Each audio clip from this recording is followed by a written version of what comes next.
नमस्कार दोस्तों। आज जो हम अध्याय शुरू करने जा रहे हैं उसका नाम है मानव नेत्र तथा रंग बिरंगी संसार, और इसमें आज हम इसका तीसरा भाग करेंगे। तो चलिए जानते हैं इस भाग में हम क्या क्या जानने वाले हैं। सबसे पहले हम बात करेंगे पूर्ण आंतरिक परावर्तन की, उसके बाद हम बात करेंगे प्रकाश के विक्षेपण की, और उसके बाद हम जानेंगे कि प्रकाश का प्रकीर्णन क्या होता है। दरअसल यहाँ पर हम सिर्फ इन चीज़ों के बारे में बात करेंगे और इनसे होने वाले जो कारक हैं, इनसे जो चीज़ें होती हैं वो किस तरह से होती हैं, उसके बारे में हम आगे की वीडियो में बात करेंगे। उससे पहले कि हम इस वीडियो को शुरू करें, आपको कहा गया था कि आपको पढ़कर आना है कि प्रिज्म से जो प्रकाश का अपवर्तन होता है वो किस तरह से होता है। तो अगर आप वो पढ़कर आए हैं तो बहुत अच्छी बात है, अगर आपने नहीं पढ़ा है तो इस वीडियो से पहले एक बार उसे पढ़ लीजिए। तो चलिए शुरू करते हैं पूर्ण आंतरिक परावर्तन को समझते हुए। पूर्ण आंतरिक परावर्तन यह अपवर्तन की एक ऐसी अवस्था है जहां पर ऐसा प्रतीत होता है कि प्रकाश का परावर्तन हुआ है। तो हमें सबसे पहले तो ये समझ में आता है कि पूर्ण आंतरिक परावर्तन जो है वो दरअसल में अपवर्तन है, परंतु ऐसा प्रतीत होता है कि वहां परावर्तन हुआ है। चलिए जानते हैं कि ऐसा किस तरह से होता है। तो यहाँ पर आपको दो मीडियम लेने हैं, क्योंकि हम जानते हैं अपवर्तन के लिए दो माध्यम चाहिए होते हैं, एक सघन और एक विरल। यहाँ पर हम ऊपर की तरफ विरल माध्यम रखेंगे और नीचे की तरफ होगा हमारा सघन माध्यम, और जो किरण होगी वो सघन माध्यम से विरल माध्यम में जाएगी। तो सबसे पहले हम ड्रॉ करेंगे एक अभिलंब, और यहाँ पर जो हमारी किरण होगी वो कुछ इस तरह से जाएगी और एक आपतन कोण बनाएगी। अब हम जानते हैं कि जब अपवर्तन होता है तो जो किरण होती है अगर सघन माध्यम से विरल माध्यम में जा रही होती है तो अभिलंब से दूर की ओर मुड़ती है। तो यहाँ पर किरण कुछ इस तरह से आगे चली जाएगी और यहाँ पर जो कोण बनेगा उसे कहा जाएगा अपवर्तन कोण। अब ये तो एक आसान सा अपवर्तन का उदाहरण है। तो पूर्ण आंतरिक परावर्तन कैसे होता है ये भी कुछ हमें इसी से समझ में आएगा। मान लीजिए कि आप आपतन कोण को बढ़ाते हैं तो क्या होगा, अपवर्तन कोण भी बढ़ेगा। अब मान लीजिए आप अगर इसे बढ़ाते चले जाएंगे तो एक ऐसा समय आएगा जब अपवर्तन कोण और अभिलंब के बीच में 90 डिग्री का कोण बनेगा। इसे कहा जाता है क्रांतिक कोण। पर मान लीजिए अगर आप अभी भी कोण को और ज्यादा बढ़ाएं तो क्या होगा, जो किरण होगी वो वापस से सघन माध्यम में आने लग जाएगी। तो यहाँ पर हमारा I यानी कि जो आपतन कोण है जब क्रांतिक कोण से ज्यादा होगा तो होगा क्या कि किरण जाएगी और उसका अपवर्तन भी होगा, परंतु अपवर्तन इतना ज्यादा हो जाएगा कि किरण वापस से उसी माध्यम में आ जाएगी। तो दरअसल होगा तो अपवर्तन, परंतु ऐसा प्रतीत होगा कि उसका परावर्तन हुआ है। इसे ही कहा जाता है पूर्ण आंतरिक परावर्तन। तो चलिए इसकी डेफिनेशन को देख लेते हैं। पूर्ण आंतरिक परावर्तन की डेफिनेशन जो है वो है कि जब आपतन कोण को क्रांतिक कोण से भी अधिक बढ़ाया जाए तो आपतित किरण परिवर्तित होकर उसी माध्यम में वापस लौट आती है। प्रकाश की इस घटना को पूर्ण आंतरिक परावर्तन कहते हैं। अब इसके बहुत सारे एप्लीकेशन हैं, जैसे कि ऑप्टिक फाइबर कम्युनिकेशन में भी हम इसका इस्तेमाल करते हैं, और साथ ही में इसका इस्तेमाल होके इंद्रधनुष भी बनते हैं। अब ये चीजें कैसे होती हैं इसके बारे में हम आगे की वीडियो में बात करेंगे। अभी हम बात करते हैं प्रकाश के विक्षेपण की, और जो होता है प्रिज्म से। अब प्रिज्म क्या है?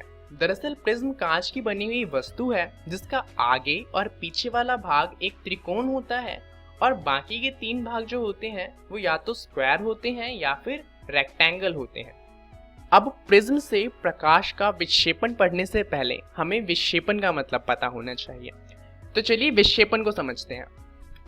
श्वेत प्रकाश के अपने अवयवी रंगों के क्रम में वियोजित होने की घटना को प्रकाश का वर्ण विक्षेपण कहते हैं। अब हम जानते हैं कि श्वेत प्रकाश जो होते हैं वो 7 रंगों से मिलकर बना हुआ होता है। तो उसी की ये 7 रंग जब अलग अलग हो जाते हैं तो उसी को कहा जाता है विक्षेपण। अब ये होता किस तरह से है?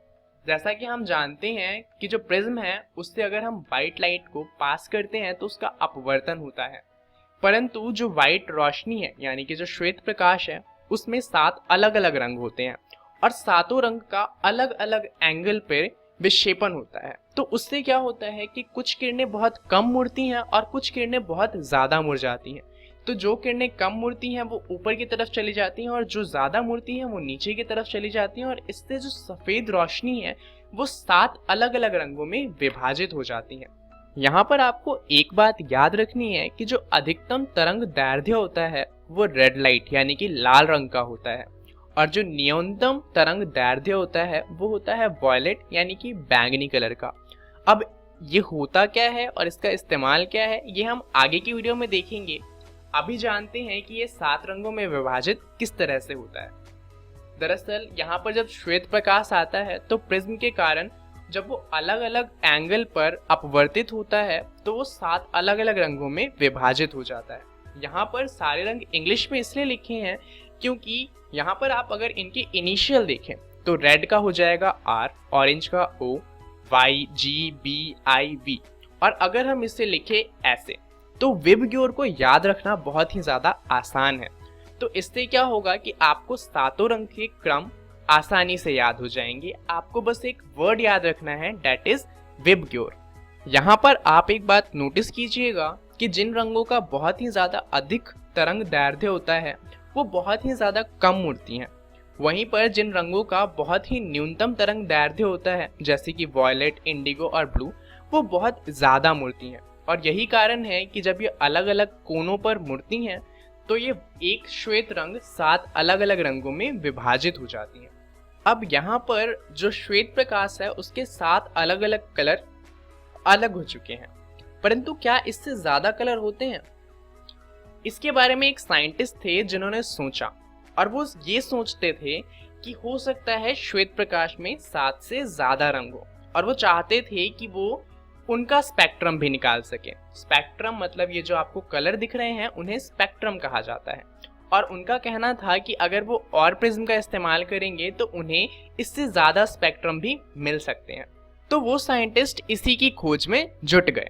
अब ये जो साइंटिस्ट थे इन्होंने गति के 3 बहुत ही महत्वपूर्ण नियम दिए हैं, और साथ ही इन्होंने हमें गुरुत्व आकर्षण के बारे में बताया है।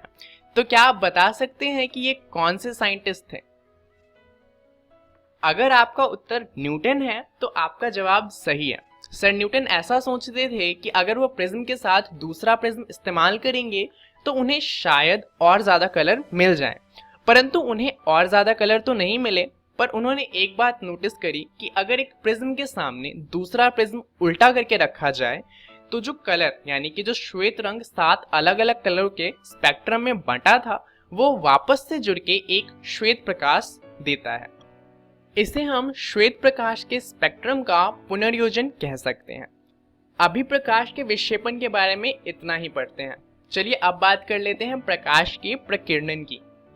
तो इसे समझने के लिए हमें पहले समझना होगा वायु को, क्योंकि प्रकाश का प्रकीर्णन वायु की वजह से ही होता है। दरअसल वायु में बहुत ही ज़्यादा छोटे छोटे कण होते हैं। जैसा कि हम जानते हैं सभी चीज़ें बहुत ही छोटे कणों से मिलकर बनी होती हैं। अब ये कण हमें आंखों से तो दिखाई देंगे नहीं, परंतु अगर हम इन्हें बहुत बड़ा करके देखें तो हमें पता चलेगा कि वायु के अंदर भी बहुत छोटे छोटे कण होते हैं। अब होता क्या है, जब प्रकाश की किरणें इनसे टकराती हैं तो वो अलग अलग दिशाओं में फैल जाती हैं, और इसी को कहा जाता है प्रकाश का प्रकीर्णन। और यही कारण है कि हमें टिंडल प्रभाव दिखता है। तो चलिए एक बार इसकी डेफिनेशन को देख लेते हैं। जब प्रकाश छोटे छोटे कणों पर आपतित होता है तो उसका विभिन्न दिशाओं में प्रकीर्णन हो जाता है, और इसे ही कहा जाता है प्रकाश का प्रकीर्णन, जिसका उदाहरण हो गया टिंडल प्रभाव, जिसके बारे में हम पहले भी पढ़ चुके हैं। इसके बारे में आपकी बुक में एक एक्सपेरिमेंट भी दिया हुआ है जहां पर सल्फर का इस्तेमाल करके प्रकाश के प्रकीर्णन को समझाया गया है।